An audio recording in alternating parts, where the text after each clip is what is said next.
Joining us right now is the Assistant to the President for Trade and Manufacturing Policy, Peter Navarro. Peter, great to have you here on set. Great to be in New York here. What digs you have? Thank you. Let's talk USMCA. Sure. What is holding this back? Tell us some of the sticking points that Lighthizer is going back and forth with the Democrats about, and why. What's the justification for not having this vote? There's one real sticking point. That's Nancy Pelosi. She fiddles while the USMCA is in the deep freeze. The false narrative here is this whole issue about labor enforcement. That problem's effectively been solved. Ambassador Lighthizer has been doing a great job working with Democrats on the Hill, working with folks in Mexico, working with labor, working with everybody in between. This thing's ready to go put on the floor. The problem, Maria, there's only a few days left in the legislative calendar for the House in October. Then they go away for a couple of weeks in November.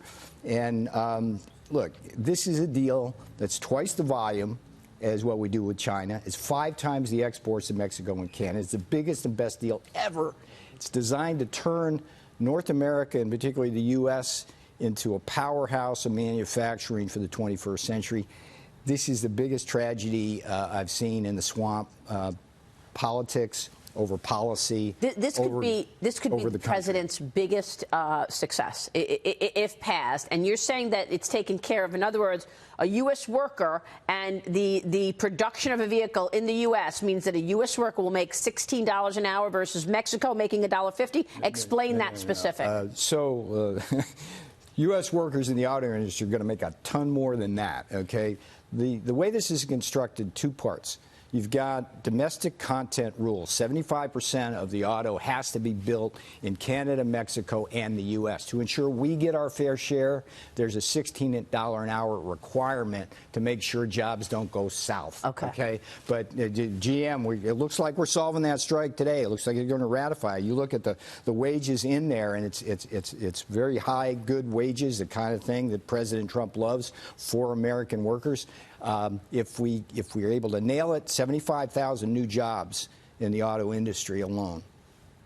James. I want to ask you about the China negotiation. I think the big question that's kind of loomed over this dispute for the last year and a half is, do you look at this as an effort to get China to moderate, to liberalize some of its trade practices, or is this a long-term strategy to drive manufacturing out of China because they're bad guys? They're a strategic competitor, and we want to be stronger, and we want them to be weaker. Clearly, it's the former. We've talked many times with Maria about the 7 deadly sins, these structural sins. They hack our computers, steal our intellectual property, force technology transfer, dump state-owned enterprises, currency manipulation. They kill us with fentanyl. These are the structural issues that we have to deal with. We'd love to have China be a rule-abiding member of the international global community, but absent that, they're hurting not only American workers, but they're hurting the rest of the world. But when you're trying to get those things, wouldn't you have more leverage if you were slashing tariffs everywhere else?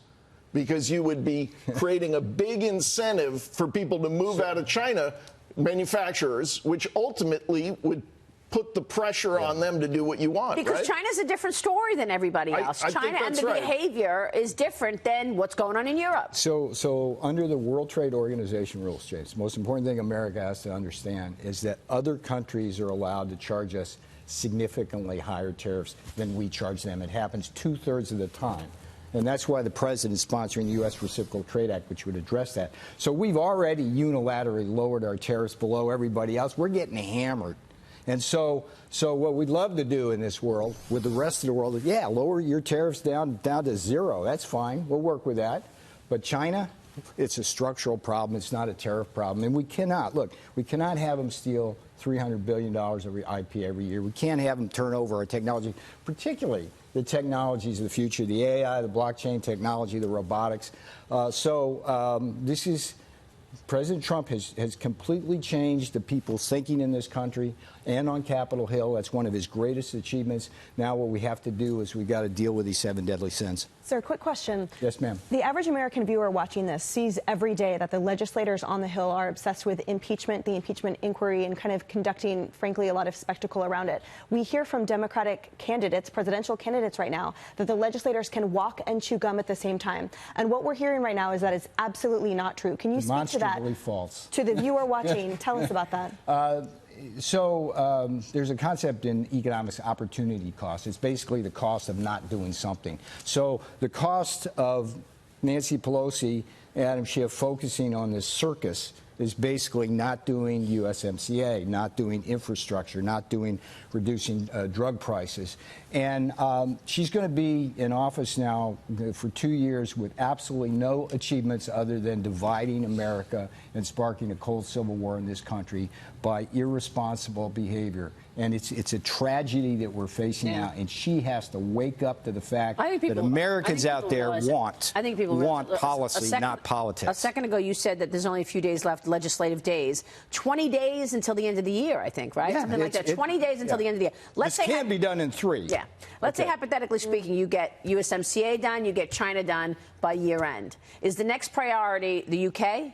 Well, then I'll come Africa, on here and say I accurately predicted Dow 30,000 plus and take a victory lap for President Trump. So you're saying he's that knocking it out of the park on this. You're saying if you get USMCA and China done, 30,000 Dow. Yeah, and by the way, what's your obsession with trying to predict where the market's going? I've said that about President Trump. That is not good because, again, if it doesn't happen, there's so many outside factors, Peter, that weigh on these markets. And, again, it could blow up in your face. Will you grant me this? The day after I'm not betting you anything. The day after the election, I said that the President Trump's tax cuts, deregulation, cheap energy, and trade reform would get us to 25,000 on the Dow.